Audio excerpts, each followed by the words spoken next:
واجعله لنا هجتين يا رب العالمين.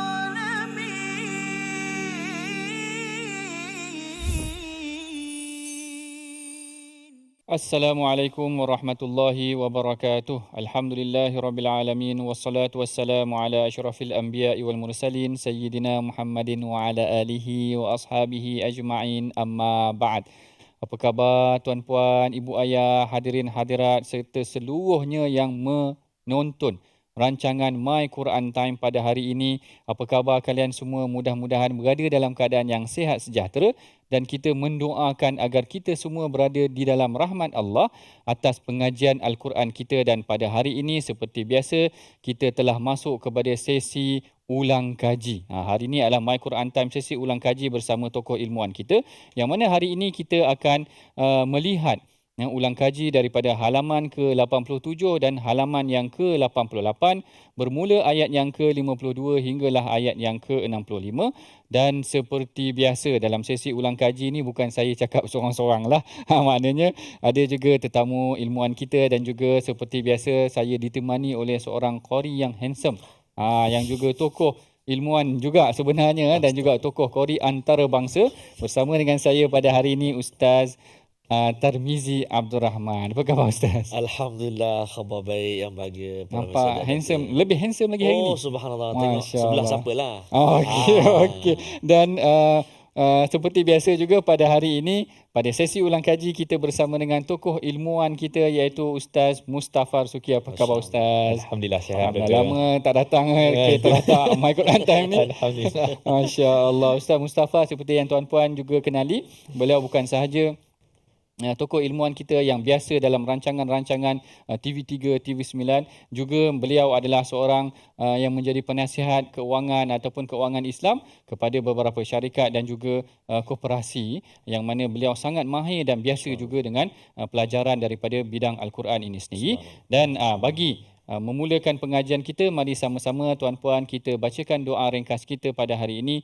Subhanaka la ilma lana illa ma 'allamtana innaka antal alimul hakim. Rabbi zidni ilma. Mudah-mudahan Allah Ta'ala menambah ilmu pengetahuan kita pada hari ini. Dan seperti biasa, sebelum kita memulakan pengajian kita, mari sama-sama kita bacakan dahulu ayat yang akan kita telusuri maknanya dan ulang kaji maksudnya. Bermula daripada ayat yang ke-52 ini, kita minta Ustaz Tarmizi bacakan dahulu ayat yang ke-52 dan 53 sebagai permulaannya, insya-Allah. Silakan Ustaz. Baik, terima kasih Al-Fatih Prof.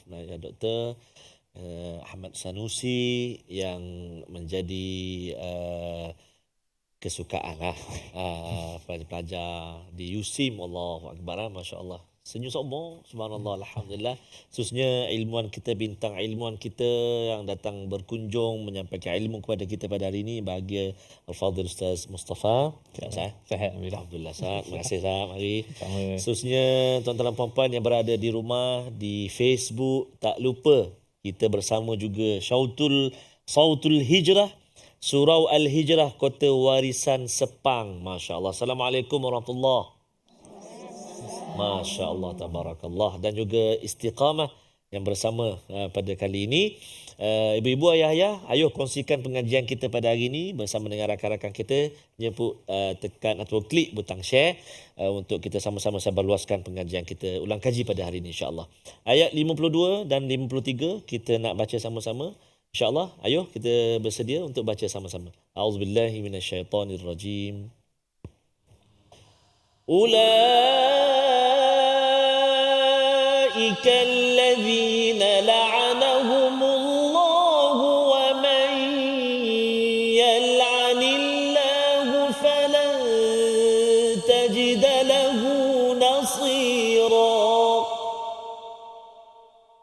أم لهم نصيب من الملك فإذا لا يؤتون الناس نقيرا صدق الله العظيم.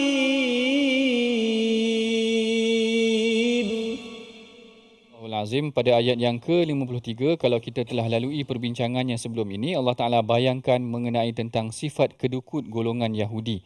Bahkan Allah Ta'ala kata, فَإِذَنْ لَا يُؤْتُونَ النَّاسَ نَقِيرًا, mereka tidak akan berikan walaupun sedikit pun, dan Allah Ta'ala bayangkan dengan lafaz naqira. Jadi di sini Ustaz, saya ingin tanya apakah yang sebenarnya Allah Ta'ala cuba sampaikan daripada perkataan naqira ini di sini, dan adakah contoh-contoh daripada sifat kedekutnya Yahudi ini ketika Rasulullah SAW berada di Madinah? Apa pandangan Ustaz? Baik, bismillah wassalatu wassalamu ala Rasulillah. Assalamualaikum warahmatullahi wabarakatuh. Yang saya muliakan Fadil Ustaz Dr. Ahmad Sanusi, Ustaz Tar, kemudian sidang penonton yang rahmati Allah Subhanahu wa taala. Bila kita sebut tentang ayat ini naqira, kalau secara terjemahannya dipanggil amat sedikit lah, amat sedikit. Jadi kalau kita melihat, tak boleh tidak, kita kena refer, kita kena pergi kepada rujukan utama dalam bahasa Arab ini, dia kena ada kitab dia. Maka kalau buat tesis PhD ke apa kan doktor, mesti ada lisanun Arab, mesti kena rujuk lah. Kalau tak rujuk tu kira tak lengkap lah tesis tu. Kan? Jadi bila sebut tentang itu, Imam Ibn Manzur nukilkan dalam kitab beliau, dibawa juga riwayat daripada Imam Abu Haytham dan juga riwayat daripada Ibn Sikit, menyatakan bahawa maksud naqira ni, dia boleh jadi satu alat digunakan, alat kecil untuk memukul. Dia boleh jadi satu lubang yang halus. Dan pendapat yang lebih tepat sekali ialah sebenarnya dia adalah satu bentuk lubang kecil yang ada pada biji kurma yang akan keluar tunas. Masya-Allah. Tunas. Maksudnya kalau kita duk teliti, duk tengok tu memang tak berapa nak besar lah. Kecil je. Kan? Jadi menunjukkan bahawa sebenarnya jangankan biji kurma, besar kecil lubang biji kurma tu pun, orang-orang Yahudi mereka tidak mau berinfakkan harta mereka kepada Allah Subhanahu wa taala untuk mendapatkan ganjaran pahala. Dan bila saya semak-semak, saya tengok, sebenarnya nak tahu naqira ni berapa berat dia. Orang ekonomi, orang syariah kena kaji juga kan. Orang keuangan Islam berapa agak-agak ni, berapa tu kan. Rupanya saya jumpa dalam satu kitab yang dikarang oleh Syekh Dr. Jumaat Muhammad ataupun Jumaah Muhammad, Ali Jumaah Muhammad. Kan? Beliau menyatakan dalam kitabnya, dia Mikyal wal Auzan Syariah. Maksudnya timbangan sukatan dalam syariah. Beliau menyatakan naqira ni 0.00001656 gram. Masya-Allah. Maksudnya kosong, lepas tu 4 kali kosong, lepas tu ada 4 nombor pula kat belakang. Menunjukkan Saya ingat 4 kosong tu, lepas tu tak ingat nombor dah habis. Nak menunjukkan bahawa tak sampai 1 gram, tak sampai suku gram. Yes. Allah. Maksudnya kecil sangat tu. Betul. Andai katalah kita ada harta, kalau kita infak 10 sen tu pun tinggi lagi tu. 20 sen kan, RM1 lagi lah. Takkan RM1 je bang. Tambahlah sikit kan. Contoh ada setengah orang dia jadi macam tu. Tapi kita nak kata bertapalah, maksudnya betul-betul syahih, betul-betul bakhil, amat kedekut. Kalau katalah suku dirham ke tak nak keluar. Apatah lagi sikit pun mereka tak nak keluar langsung. Ini menunjukkan satu sifat yang Allah sebutkan bagi orang-orang Yahudi, yang mana kita tidak boleh ataupun kalau dalam konteksnya kita kata kena menjauhi sifat yang buruk seperti ini, kerana ia adalah salah satu daripada sifat yang akan menghancurkan manusia. Sebab tu dalam ayat lain biasa orang akan kata apa, wala tulku bi aidikum ila tahlukah. Dalam ayat lain di surah Al-Baqarah, biasanya orang akan kata itu jangan kamu campakkan lembah kepada lembah kebinasaan. Betul. Sebenarnya ayat tu turun konteks, bukan maksud kita buat benda mudarat ke apa. Ayat tu turun konteks bila kamu tak berinfak, kamu akan campakkan diri kamu ke lembah kebinasaan kerana kamu tidak harap ganjaran pahala di sisi Allah. Jadi ayat ini memberikan kita satu solusi yang sangat hebat di kalangan para ulama tafsir apabila mereka bahas. Rupa dalam Quran, contoh biji kurma tu sangat banyak. Allah kata naqira. Ayat lain Allah kata fatila. Ayat lain Allah kata qitmir. Ayat lain Allah kata zarrah. Semua tu mengisyaratkan kepada benda yang sangat sedikit. Dan dalam surah An-Nisa nanti kita akan jumpa pada ayat yang 124, hak tu cerita untuk orang beriman pula. Kalau dia buat dia buat kebaikan, yang kebaikan tu 0.00001656 tadi tu, sikit sangat kebaikan dia buat, maka yang itu juga akan dikira sebagai ganjaran pahala di sisi Allah Subhanahu wa taala. Ceritanya Allah, para malaikatnya takkan lalai mencatat kebaikan dan keburukan yang manusia lakukan. Walaupun kadang-kadang kalau kita tengok sebelum ni yang kisah berkenaan dengan apa, yang ada private jet kan, yang dekat apa Elmina tu, orang fokus pasal Oyeng tu. Betul. Kucing Oyeng tu. kucing Oyeng. Maksudnya kita hanya sekadar tengok kesiannya Oyeng ni kan. Maksud kita simpati. Hak tu pahala dah. Kerana kita ada kasih kesian kepada Masya Allah. binatang walaupun kita tak ada kat tempat kejadian. Nak tunjukkan apa saja kebaikan, apa saja perasaan hati kita kepada arah kebaikan, Allah akan kira. Apa saja yang menunjuk kepada keburukan juga Allah akan kira, walaupun tak sampai 1 gram kebaikan itu. Wallahu a'lam. Masya Allah. Sangat menarik perbincangan yang disampaikan oleh Ustaz Mus kita, Ustaz Mustafa kita mengenai tentang bagaimana sehalus-halus titik itu pun yang ringannya sampai 0.04 kali kosong. Saya pun dah tak ingat nombor lepas daripada itu. Bagaimana sikap kedekutnya orang Yahudi tak nak bagi apa-apa sumbangan walaupun dengan timbangan yang sangat ringan di jalan Allah. Ini pendedahan Allah mengenai tentang sifat golongan Yahudi. Kalau kita tengok dalam ayat yang ke-54 pula, Allah Ta'ala dedahkan lagi salah satu daripada sikap mereka, bukan sekadar bakhil ataupun kedekut, bahkan dia hasad. Am yahsudunan nas ala ma atahumullah. Mereka ni merasakan hasad terhadap apa yang telah diberikan kepada orang lain. Ini adalah dua sikap kalau kita tengok Ustaz macam mana Allah Taala perincikan kepada golongan Yahudi yang menjadi punca kebinasaan mereka. Satu, memang mereka dah kedekut dah kerana sifat tamak mereka. Yang keduanya, mereka hasad kerana sifat bughd, iaitu benci kepada orang lain, yang mana ini akan bukan sahaja sebenarnya kena kepada orang Yahudi. Tapi apa yang berlaku pada hari ini, sifat hasad ni juga kena kepada orang kita. Orang Islam kita ni, dia jealous tengok Ustaz Tarmizi pakai kereta Ferrari. Allahu Akbar. Saya pun tengok datang terkejut, Ustaz pakai Ferrari. Jadi saya bimbang sifat hasad ni dia menyerap ke dalam jiwa manusia orang beriman sendiri. Bagaimana kita nak tangani sifat hasad ini? Kita akan teruskan perbincangannya selepas daripada ini. Kita berehat dahulu seketika. My Quran Time, Quran, Salat, Infak. واجعله لنا هجتين يا رب العالمين.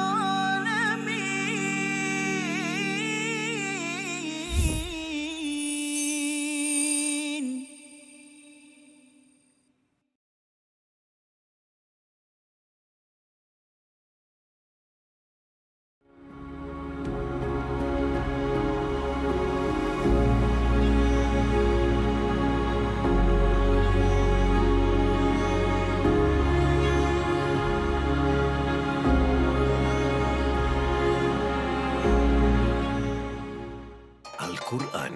Pelajari dan dalami kesempurnaan bacaan mengikut hukumnya. Fahami dan hayati maksudnya. Amalkan dan jadikannya sebagai panduan kehidupan. Bukan hanya kita belajar tadabbur, bahkan kita akan belajar tajwid secara mendalam dan ada segmen hafazan. Saksikan episod baharu My Quran Time 2.0 setiap hari 12.30 hari di TV9 juga di saluran Astro 149.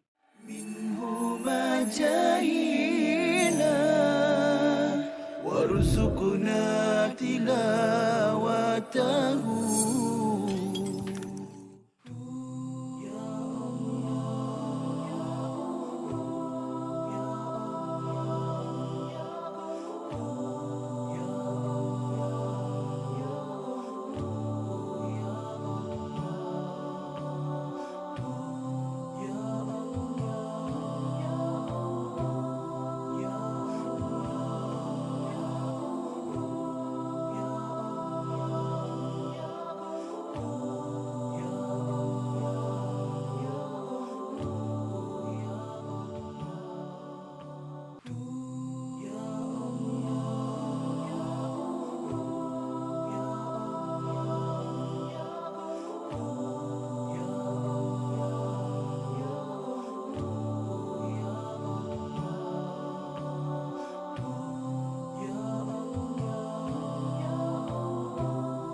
واجعله لنا هجتين يا رب العالمين.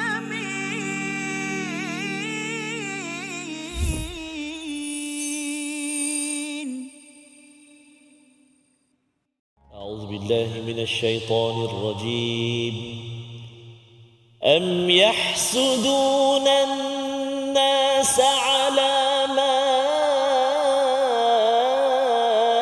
آتاهم الله من فضله فقد آتينا آل إبراهيم الكتاب والحكمة فقد آتينا آل إبراهيم الكتاب والحكمة وآتيناهم ملكا عظيما صدق الله العظيم.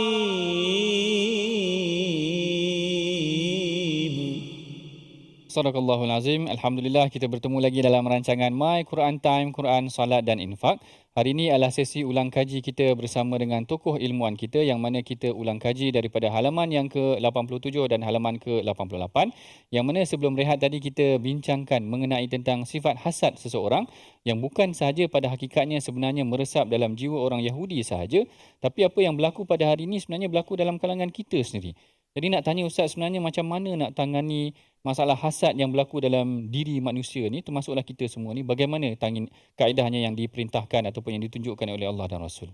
Baik, bismillah wassalatu wassalamu ala Rasulillah. Sedang penonton Dr. Ahmad Sanusi, Ustaz Tar. Okey, bila sebut tentang hasad ni, adakah dia satu benda positif ataupun negatif? Kan? Jadi kalau kita tengok rupanya para ulama bincang panjang. Saya tertarik apa yang disebut oleh Al-Imam Ibn Rajab Al-Hambali, yang mana beliau menyebutkan dalam kitab beliau, ada disebutkan berkenaan dengan apa sebenarnya isu dia. Apa keadaan orang-orang hasad ni. Maka ada 4 keadaan. Yang pertama, hasad dengki yang mana dia nak satu benda nikmat tu hilang daripada orang tu. Macam kereta Ferrari tadi tu. Itu ini harap-harapnya biarlah nanti apa-apa berlaku ke apa. Hilang terus. Lepas tu dia suka membongkarkan, dia suka macam apa, dia akan cakap dengan orang lain kata tak suka betul lah dia tu. Melagak apa semua kan. Dia maksudnya itu kategori pertama. Yang ini semua para ulama sepakat hukumnya diharamkan. Kerana nak menghilangkan, dia suka nikmat tu hilang daripada orang tu. Yang kedua, dia hasad dengki. Tapi dia tak adalah sampai melampau. Tak adalah dia kata ke apa, dia cuma geram lah. Macam tu je lah, setakat tu je kan. Tak adalah dia kata nanti kereta tu apa ke rosak ke apa, tak ada. Itu kategori yang kedua. Yang itu, keadaan itu juga ada sebahagian para ulama, kata Al-Imam Ibn Rajab, tak berapa disukai. Kerana nanti kita bimbang, takut dia akan pergi ke nombor 1. Dia akan pergi rasa, dah lama-lama tengok jadi geram juga ni. Contohnya kan. Itu yang kedua. Yang ketiga pula, jenis hasad ni ialah bila mana dia tengok orang dapat nikmat sesuatu, dia pun rasa nak dapat juga tanpa nak menghilangkan nikmat daripada orang tu. Beli katil baru tak apa. Nanti dapat gaji, dapat bonus, kerja sungguh-sungguh, nanti dapat juga, beli juga. Contohnya kan. Itu persaingan yang sihat. Tak ada masalah kan. Itu tak ada isu. Kena beli Ferrari kan? Kena beli juga. Kena beli juga. Okey. Yang itu kita kata dalam istilahnya ribtah. Ribtah itu dia punya istilah bahasa Arab. Lawan kepada hasad. Hasad dia nak hilang, ribtah dia nak bersaing, dia nak cara yang sihat, cara yang dibenarkan oleh syariah. Okey. Yang ketiga, yang keempat, ni yang paling tinggi. Dia ada perasaan tu terlintas, tapi dia tak nak buat apa, dia relax je, dia tak ada apa-apa keadaan, dia tak suka apa nak bersaing ke apa. Tapi tengok, wow, hebat dia. Okey, dah rezeki dia. Contohnya kan, dah dia dapat macam tu, dia usaha, tak apa kan, kita dengan sekadarnya. Jadi itu tingkat tinggi tu. Tapi biasanya kita kata tingkat ketiga dengan keempat ni dikira benda yang boleh lah, yang bagus daripada sudut syariah. Dan bila sebut tentang apa cara kita nak menghindari hasad dengki ni, tak nak kita kena balik kepada hadis Nabi SAW. Dan kita tengok dalam hadis riwayat Imam Muslim, Nabi sebut kaedahnya senang je. Bila kita tengok orang tu lebih pada kita, kita tengok pula orang yang kurang daripada kita. Dalam hadis riwayat Imam Muslim kata Nabi, unzuru ila man huwa asfala minkum wala tanzuru ila man huwa fawqakum. Kamu tengok orang yang lebih rendah daripada kamu. Kan kita ada contohnya H. Orang yang tu ada the kancing. Oh. Ada crunch. Oh, crunch. Dia tengok okey, lepas tu ada seorang lagi dia beli Ferrari tadi. Allah. Dia Ferrari memang kenalah ni contohnya. Jadi dia tak tengok yang atas tu. Dia tengok alhamdulillah tak apalah walaupun tak dapat tu paling-paling kurang tengok yang tu aku ada pertengahan. Kan okey je kan contohnya boleh aja bawa ke mana-mana. Jadi Nabi suruh tengok yang bawah pada kita. Tapi dalam urusan dunia dalam urusan akhirat jangan dia buat gitu. Dia solat 5 waktu, aku tak solat tak apa. Tengok orang yang bawah tu, oh dia lagilah buat jahat tak apa. Dah tak boleh. Dalam bab ibadat kita kena tengok orang lebih pada kita. Sebab Nabi sebut jangan kamu hasad dengki melainkan pada 2 orang. Orang dalam hadis surah Imam Muslim. Tengok pada orang baca Quran, dia baca Quran hari-hari, belajar Quran. Dengkilah. Macam mana? Saya pun nak belajar, pun nak buat, pun nak apa semua. Kan nak tengok rancangan MQT kan. Jadi itu dia punya semangat dia. Yang kedua, yang bagi harta, bukan curi harta dia. Kan? Yang bagi harta, dia pun semangat nak kerja, buat part time, buat apa semua kan. Jadi affiliate, jadi agent. Sebab apa? Nanti boleh sedekah lebih lagi macam dia bersedekah. Itu bagus. Dua tu boleh. Dua tu boleh. Itu dalam keadaan yang seperti itu. Dan kemudian kita tengok juga keadaan hasad ini di kalangan pertama tengok orang yang lebih kurang pada kita. Yang kedua doa. Nak tak nak kita doa. Dalam hadis riwayat daripada Ibnu Mas'ud, dalam riwayat Imam Muslim hadis sahih, Nabi suruh kita doa. Doa selalu kita doa, Allahumma inna nas'aluka al-afaf wal tuqa wal ghina. Kan itu 3 tapi ada beberapa riwayat lain sebut lagi tambahan lagi tentang al-afiyah dan sebagainya. Maksudnya ghina tu minta pada Allah supaya kaya diri. Kaya tu merasa cukup qanaah kepada apa yang ada di sekeliling kita, rasa cukup dah. Jadi sebab tu orang-orang Yahudi mereka hasad dengki ni, kalau kita tengok di kalangan para ulama tafsir, Syekh Dr. Wahbah Zuhaili sebut dan sebagainya, menyatakan mereka dengki 2 perkara. Pertama, kerana Nabi dilantik jadi Rasul. Kenapa ada Nabi lagi selepas Nabi yang mereka rasa mereka iktiraf? Musa, Isa dan sebagainya. Kenapa ada Nabi? Itu satu. Yang kedua, kerana Nabi ni datang dengan sebab ada perkara yang Allah khususkan untuk Nabi. Contohnya, Nabi boleh berkahwin 9. Macam Abang Ferrari yang itulah. Contoh, dia boleh kahwin 2, 3 kan. Tapi yang itu Allah bagi kepada manusia biasa. Jadi mereka ni dengki kerana macam mana Muhammad boleh kahwin 9? Macam mana Muhammad boleh kahwin 11 dan sebagainya. Itu kedengkian. Maksudnya apa pun yang Nabi buat, apa pun yang Allah bagi anugerah pada Nabi, semua dia orang dengkilah. Jadi nak ceritanya bahawa kita sebagai umat manusia, biarlah ada step yang kedua tadi, sama ada kita dengki, ada perasaan tu, tapi kita nak tambah dengan nikmat yang begitu banyak Allah bagi dengan kebaikan tanpa melanggar apa-apa. Dan yang kedua ialah kalau kita ignore, biar je macam tu pun is okay, tak ada masalah. Dan yang paling penting kita doa dan tengoklah orang yang paling bawah pada kita, mudah-mudahan itu memberi semangat supaya kita tidak ada berdengki lah antara satu sama lain yang ada pada hari ini seperti mana yang doktor sebutkan tadi. Masya Allah. Terima kasih Ustaz atas tips ataupun panduan bagaimana untuk kita menangani sifat hasad dalam diri. Dan kemudian kalau kita teruskan kepada perbincangan ayat yang ke-56, yang mana tadi kalau Allah Ta'ala dah cerita tentang 2 sifat yang tidak elok ada pada orang Yahudi, kemudian Allah Ta'ala beri ancamannya. Mungkin kita boleh bacakan sedikit dahulu Ustaz Tarmizi kita ayat yang ke-56 sebelum kita berhenti rehat selepas daripada ini. Sila Ustaz, insya-Allah. Terima kasih Al-Fadhil Promoter Doktor yang bahagia Al-Fadhil Ustaz Mustafa. Tuan-tuan dan puan-puan muslimin dan muslimat, dalam ayat yang ke-56 ni antara kalimah yang susah nak sebut, nadijat. Nadijat. Jadi apa maksud dia, apa kupasan dia? Ayo kita baca dulu ayat 56. A'udzubillahi minasyaitonirrajim. Innal ladzina kafaru bi ayatina sawfa nuslihim nara kullama nadijat juluduhum baddalnahum juludan ghayraha liyadhuqul adhab innallaha kana azizan hakima. Sadaqallahul azim. Sadaqallahul azim. Dalam ayat yang ke-56 ini, kalau kita perhatikan, ancaman Allah Ta'ala diberikan secara terperinci, sehingga kan bila orang yang kufur kepada Allah itu dimasukkan ke dalam neraka, Allah Ta'ala sebutkan tentang kullama nadijat. Setiap kali tubuh ataupun kulit mereka hangus, Allah Ta'ala akan gantikan dengan kulit yang baharu. Cuma soalan yang ringkas Ustaz, apakah yang dimaksudkan dengan nadijah ataupun nadaja ini? Adakah ianya sebagai hangus sahaja ke ataupun sebenarnya ada maksud lain daripada perkataan tersebut? Kalau tengok dari sudut asasnya, dia boleh jadi hangus dengan terbakar, kemudian habis semua, meluruh jatuh, kemudian dia ganti sikit-sikit. Itu satu keadaan. Keadaan yang kedua, hangus tu terbakar habis, Allah gantikan dengan kulit yang baru supaya azab tu berterusan. Dia takkan terputus azab tu setakat tu saja. Itu secara ringkas kita faham. Masya Allah, menarik kupasan yang diberikan oleh Ustaz. Perkataan nadija ataupun nadijat ini tadi bukan hangus terus, tetapi gantian. Kalau salah satu daripada kalimah itu, gantian yang berlaku secara berperingkat itu mengekalkan keadaan orang kafir ini berada di dalam azab Allah Ta'ala secara konsisten sakitnya. Allahu Akbar. Kita ni kalau kena sakit secara konsisten, kalau terkena tak boleh nak bangun tu memang tak boleh nak bangun. Ini Allah Ta'ala kekalkan rasa sakit secara konsisten melalui ayat yang kalau kita tengok, kullama nadijat juluduhum baddalnahum juludan ghairaha. Gantian itu pun secara berperingkat kerana nak memastikan kekal kesakitan tersebut. Ini azab yang Allah Ta'ala berikan kepada orang yang kufur. Kita akan lanjutkan lagi perbincangan kita selepas daripada ini. Jangan ke mana-mana tuan-puan. My Quran Time, Quran, Salat, Info. واجعله لنا هجتين يا رب العالمين.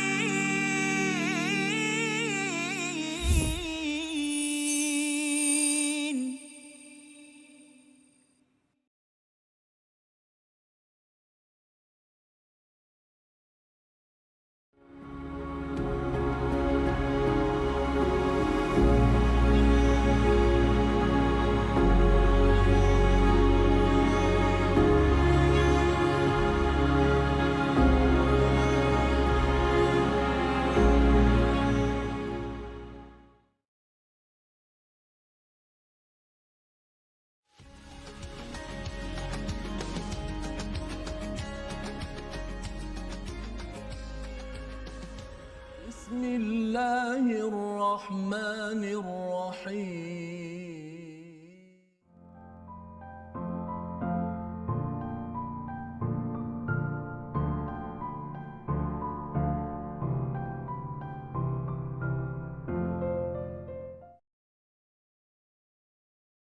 منه ما جاهينا وارزقنا تلاوته. Dia hadis palsu disebut hadis maudhu'. Satu. Okey. Ada hadis la yu'rafu, hadis yang tak diketahui. Okey. La yasih, tidak sahih. Tidak sahih. Ada satu jenama dia la aslalahu, tidak ada asal. Antara nama lain hadis palsu adalah tidak ada asal. Ya. Tuan-tuan, catatkan dalam nota. Kalau kita jumpa seorang budak lelaki kan, Ha. kita tanya dia, adik dari mana? Kan? Saya dari sana. Mana mak? Saya memang tak ada mak. Ayah? Ayah pun tak ada. Memang yatim piatu ke? Tak. Saya memang lahir, tiba-tiba ada kat dunia ni. Alamak. Jadi sepatutnya anak ni dia mesti ada ayah, Ada ayah, ada mak. ibu yang melahirkan dia. Ya, Kalau dia kata dia tiba-tiba muncul, siapa pun tak boleh nak terima. tak boleh. Demikianlah hadis palsu. Tiba-tiba muncul, tidak ada sanad, Okey. tidak ada periwayatan, tidak ada jalur periwayatan. Okey. Tiba-tiba muncul, tiba-tiba tersebar. واجعله لنا هجتين يا رب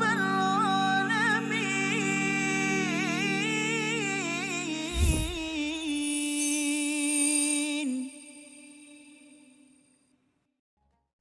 Alhamdulillah, kita bertemu lagi dalam rancangan My Quran Time, Quran, Salat dan Infak.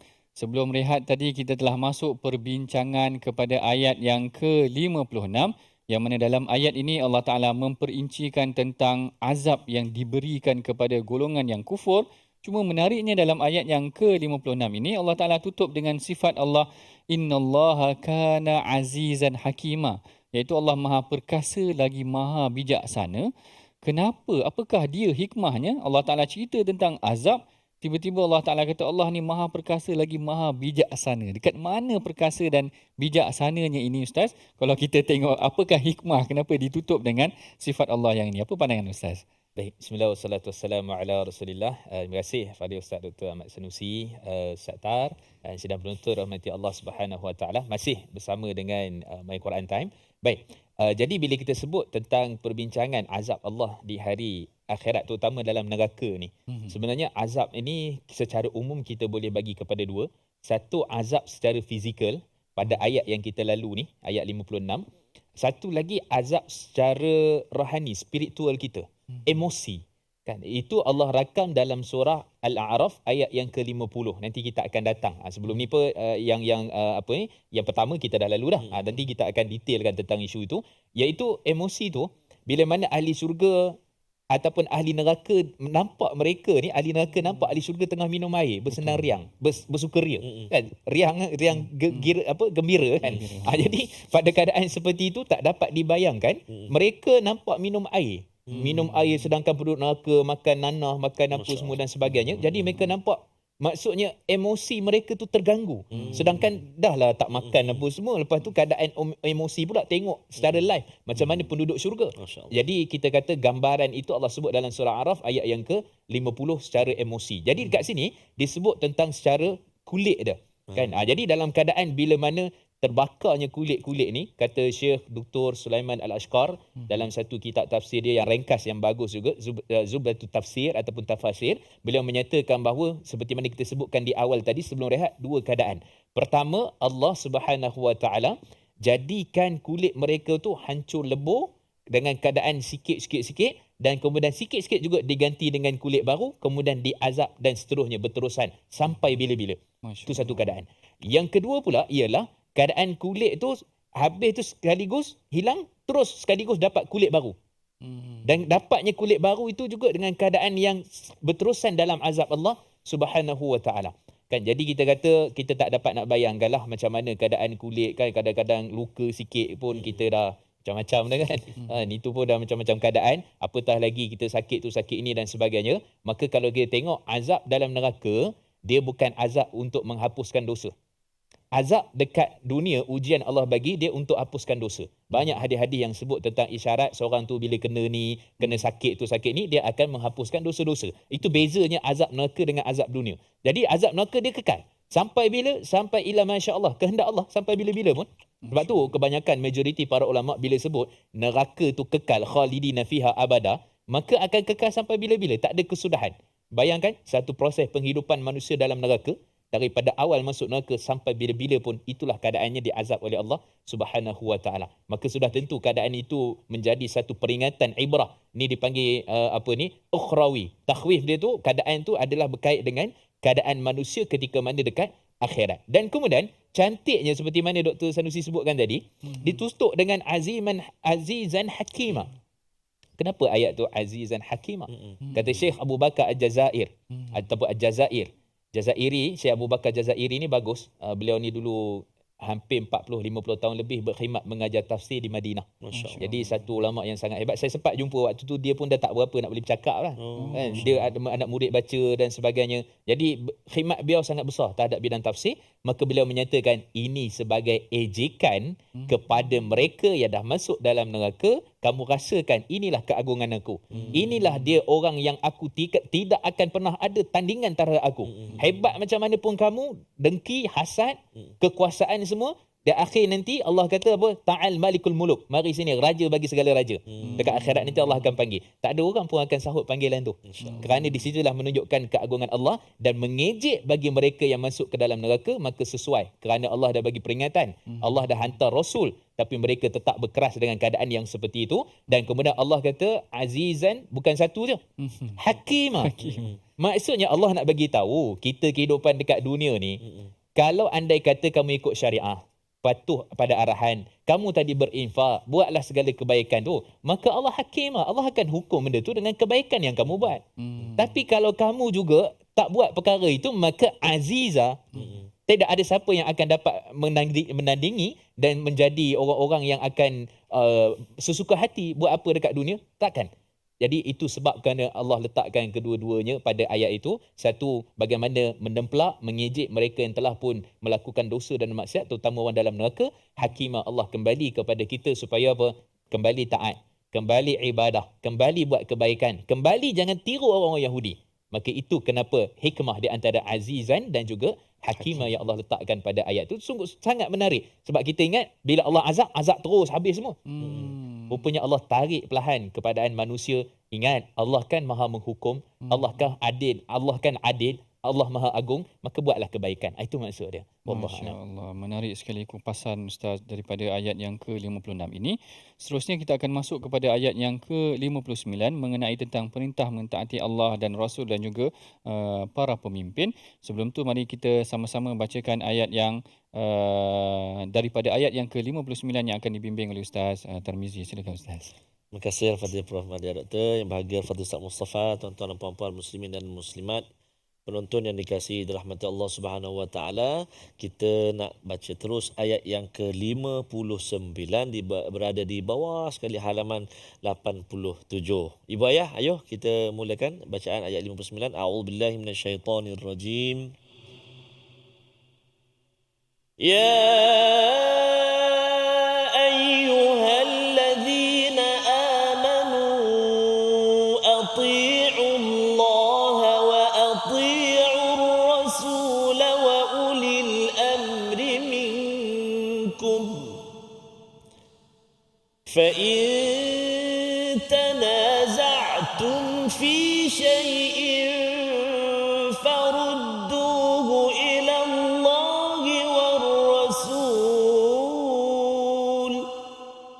farudduhu ila Allah war rasul in kuntum tu'minuna billahi wal yawmil akhir dhalika khairun wa ahsanu ta'wila sadaqallahul azim.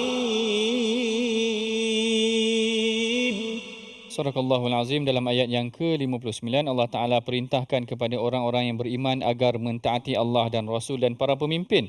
Kalau sebelum tu Allah Ta'ala memerintahkan kita agar berlaku adil dan amanah kepada seluruh manusia. Kemudian ni Allah Ta'ala kembangkan perintah tersebut agar mentaati Allah dan Rasul dan juga ulil amri minkum.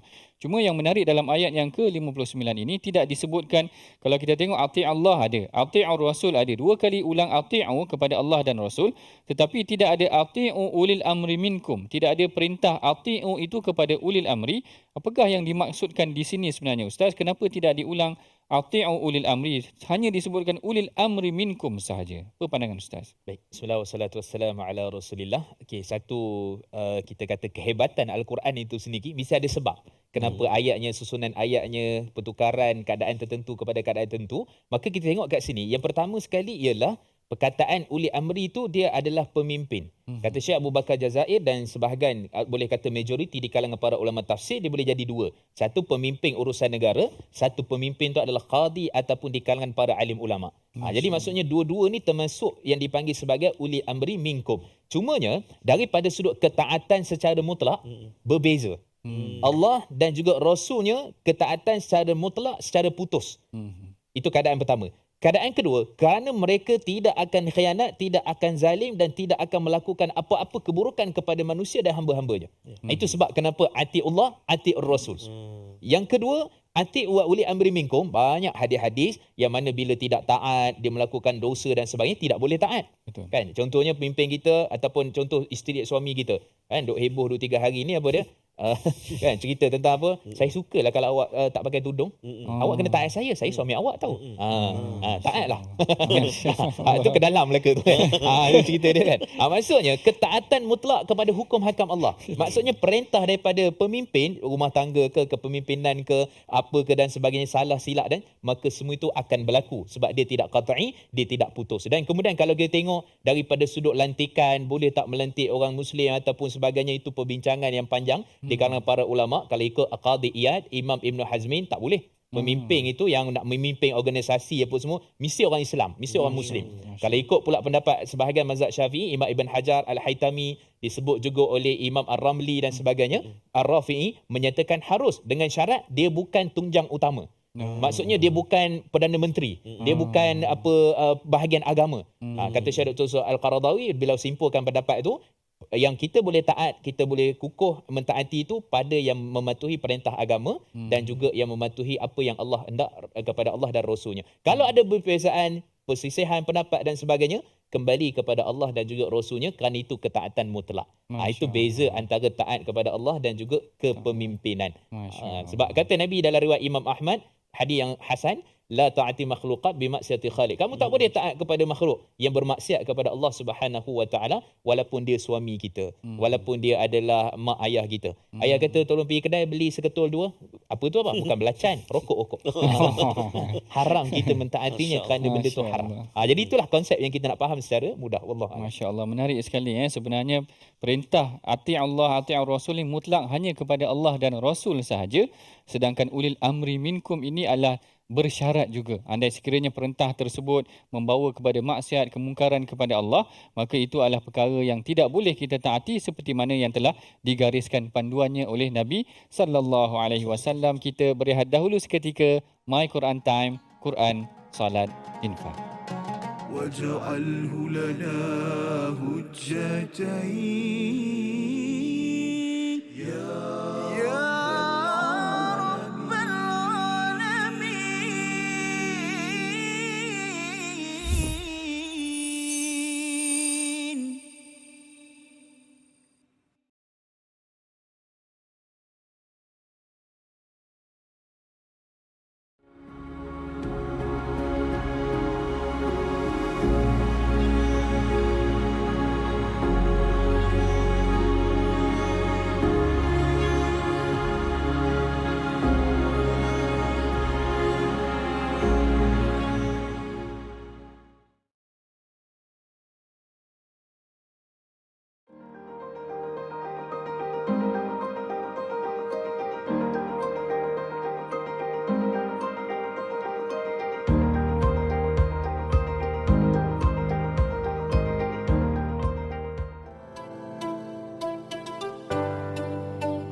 jahina warzuqna tilawatahu. Ketika mana berlakunya penyakit ataupun wabak yang besar itu, adakah itulah solat tu dibolehkan ataupun tidak, bagaimana? Okey, baik. Yang ni sebenarnya satu soalan yang memang biasa ditanya. Iaitu pada awal-awal Covid dulu, kalau tuan-tuan puan-puan perasan, yang mana sebahagian besar daripada masjid, bukan sebahagian besar, maknanya semua masjid dalam negara ni ditutup. Dan dia bukan dilakukan di Malaysia sahaja, bahkan di seluruh dunia Ustaz Husaini. Saya ingat dekat Mesir tu ada macam satu demonstrasi depan masjid, orang solat juga. Walaupun masjid dikunci, kerana pada mereka dia kata solat jemaah ni perkara yang wajib, kita kena solat juga macam mana pandemik pun yang berlaku. Tapi bila kita perhatikan dalam hadis, kalau kita ikutkan, kalau nak tengok betul tak berlaku ataupun ada tak berlaku pandemik pada zaman Rasulullah, kita perhatikan tidaklah ada secara langsung disebutkan mengenai pandemik, tetapi ada kelonggaran yang diberikan dalam Islam. Boleh kita solat berjemaah di rumah, sekalipun pada arahan asal tadi memang kita diminta untuk solat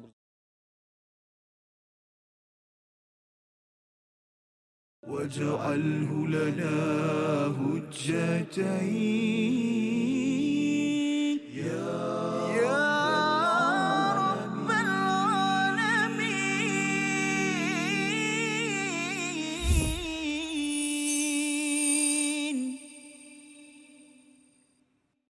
A'udzu billahi minasy syaithanir rajim. Alam tara ilal ladzina yaz'umuna annahum amanu bima unzila ilayka wa ma unzila min qablik yuriduna an yatahakamu الطاغوت وقد أمروا وقد أمروا أن يكفروا به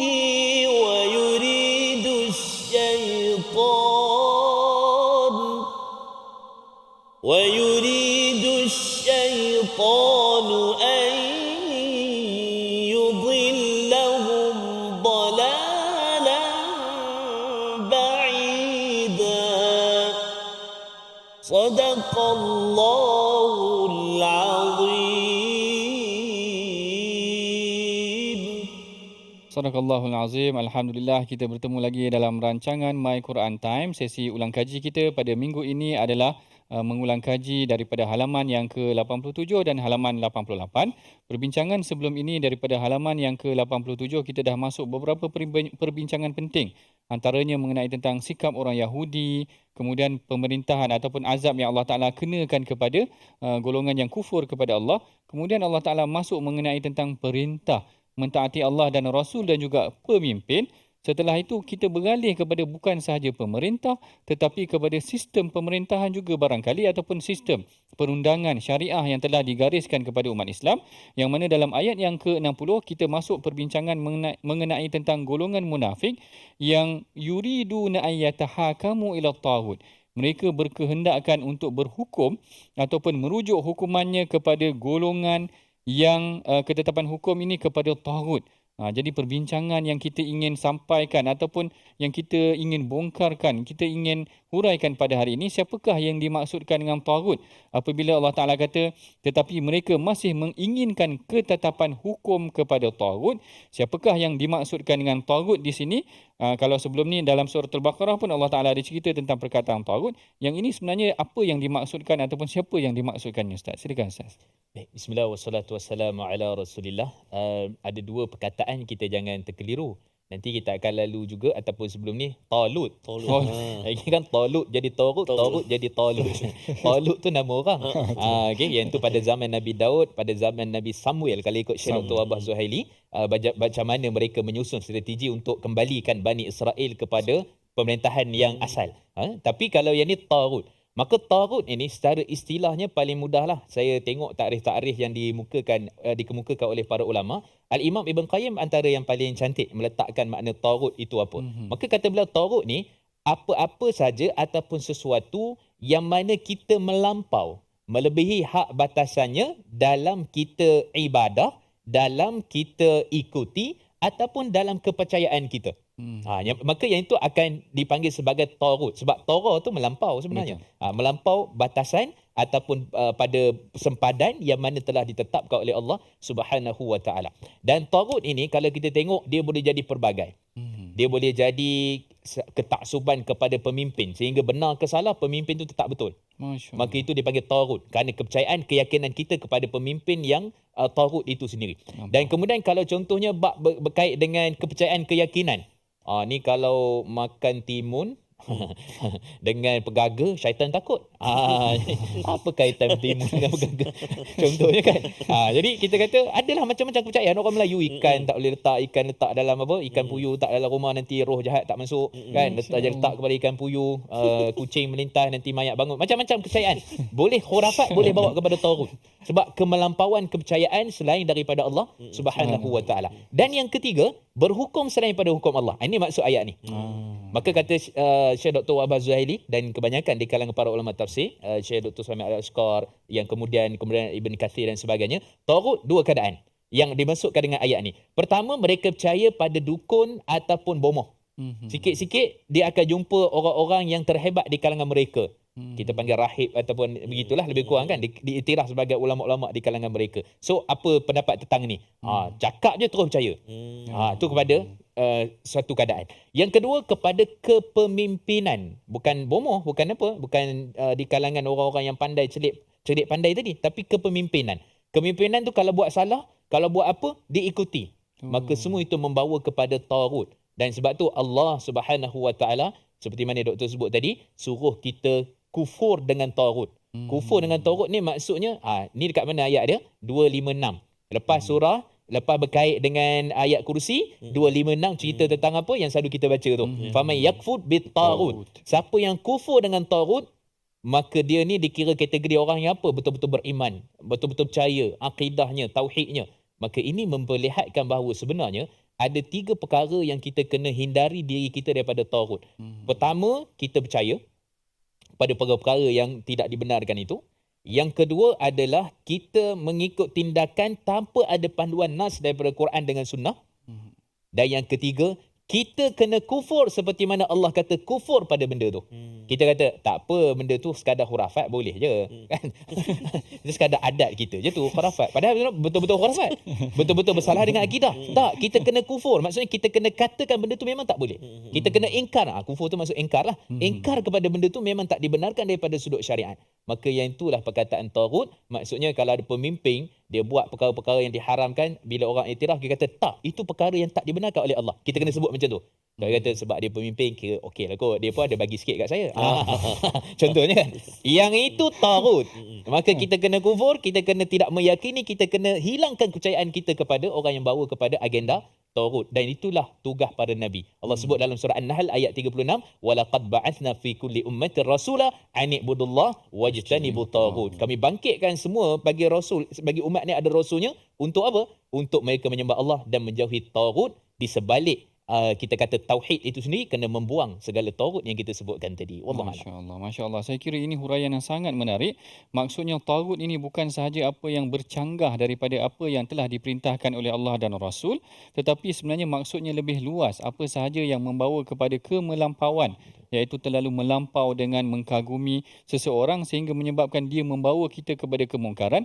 Itu juga sebenarnya adalah tagha ataupun taghut, yang mana kalau kita tengok pada hari ini, dia punya bibit-bibit tu sebenarnya ada, Ustaz. Maknanya orang yang hanya ta'assub lah kalau kita kata, melampau, yang menyebabkan kita tersalah membuat keputusan yang lari daripada apa yang telah digariskan oleh Allah dan Rasul.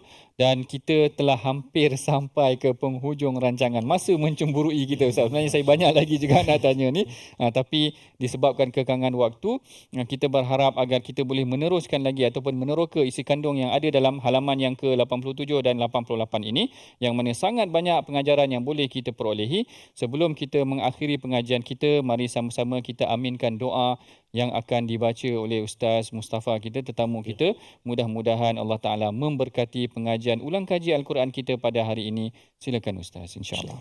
Auzubillahi minasyaitanirrajim. Bismillahirrahmanirrahim. Alhamdulillahirabbil alamin, wassalatu wassalamu ala asyrafil anbiya wal mursalin wa ala alihi wa ashabihi ajma'in.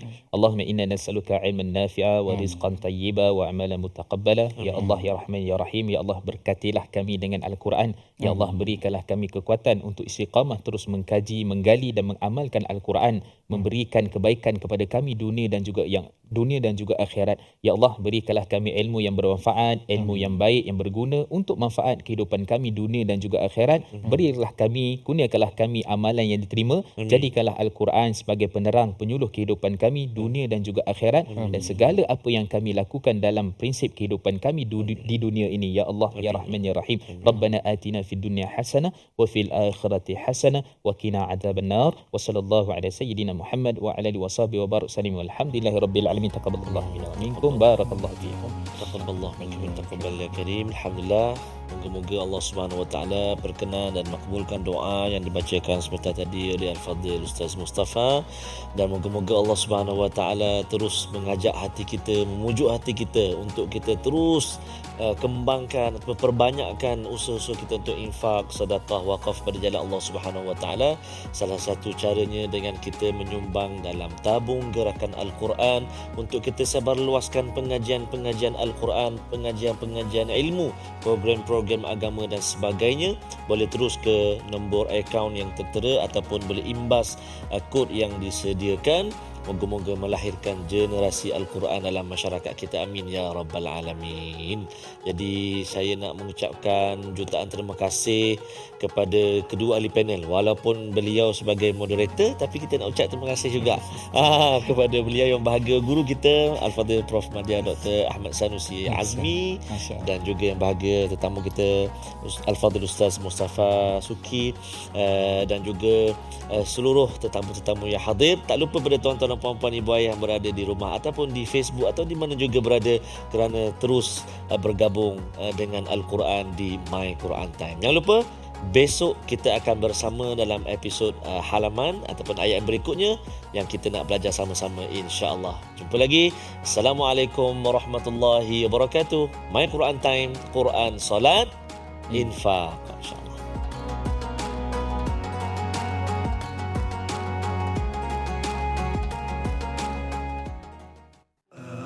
آناء الليل وأطراف النهار واجعله لنا هجتين